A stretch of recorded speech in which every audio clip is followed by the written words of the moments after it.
Well, hello, everybody. Car Chronicles. You ready? So let's talk about these after effects of trauma in being in a situation with a narcissist, whether it was your parents or whether it was an intimate partner.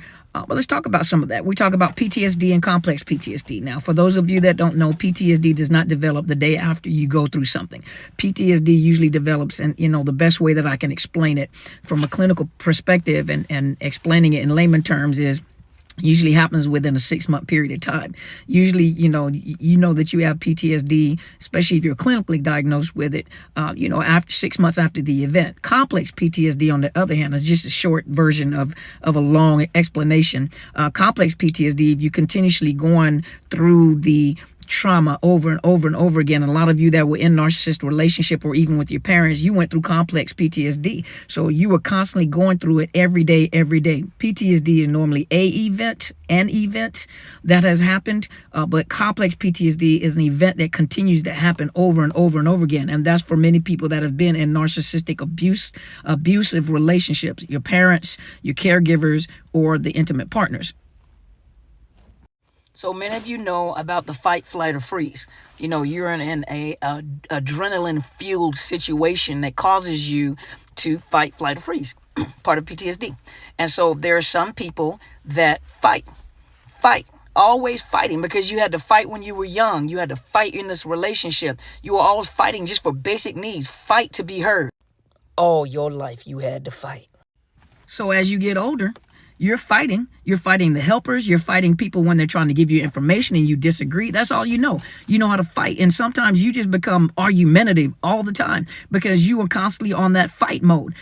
So it doesn't matter if even when a person that is wanting to help you triggers you and it reminds you of something that has happened in the past with that narcissist or narcissist parent, you are argumentative. You're going to fight. You can get very destructive too, because you can start a smear campaign because you are reacting to situations that have happened in the past, and every situation you come across is not that way. So even with confrontation, and all confrontation is not bad confrontation, but it needs to be confronted. All you know how to do is fight, whether it's physically fight, verbally fight. You fight. Your whole life is into fighting. So you haven't calmed down. You're fighting. Then you have flight. For some people, depends on what role you played in the family or how you handle stress.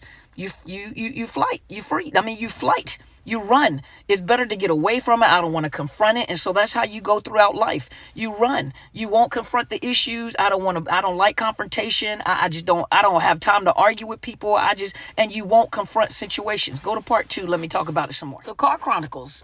Let's talk about the effects or the after effects of the trauma of being with a narcissist. Part 2. So the last thing that I was talking about was the flight. For some people, they have been so accustomed to being in the situation with a narcissist, whether it was your family, your parents, siblings, even the intimate partner that you had, but you have learned from a child on to run, to get away from the situation, to hide, to be quiet, not to confront the situation, to make the situation worse. A bully's going to bully. And if a bully finds out that you're afraid, they're going to continue to bully until you confront the bully. So even a quiet person that has, they'll get to a point where they've had enough, where they'll finally confront their bully, and that bully will stop bullying. But flight is a response to stress, a response out of fear of what's going to happen. And some people know that when they confronted that narcissist, that bully, it came with physical attacks. It came with verbal attacks. And so a lot of you, won't face adversities, or you won't face confrontations that you need to face because of the fact that you're in fear of the reaction or the confrontation that comes along with it. So you flight, you run, you run from situations, you push a lot of things under the carpet. So a lot of things are not resolved. And that makes poor leadership too, when you get into companies where you're responsible for other people. If you run from problems, your people around you are going to feel unsafe and unprotected. You got to learn to confront. You can't run all the time. Oh, now freeze. Now some of you guys have been through a lot of tragedies, a lot of situation at the home where that narcissist was brutal. It came with lashes. It came with physical violence and abuse. And some of you have been in these situationships in your intimate relationship, your baby daddy, your baby mamas, where they have that explosive anger, that rage. And so you freeze. And what happens is you know how to handle a situation, but literally you have a brain freeze. Like all the information is there, but it's like you can't put the motions with the thought process. It's after the fact you actually think about what should have been said or how it should have been handled, but by then you've missed the point, you missed the mark, you missed that moment to be able to do anything, but you freeze.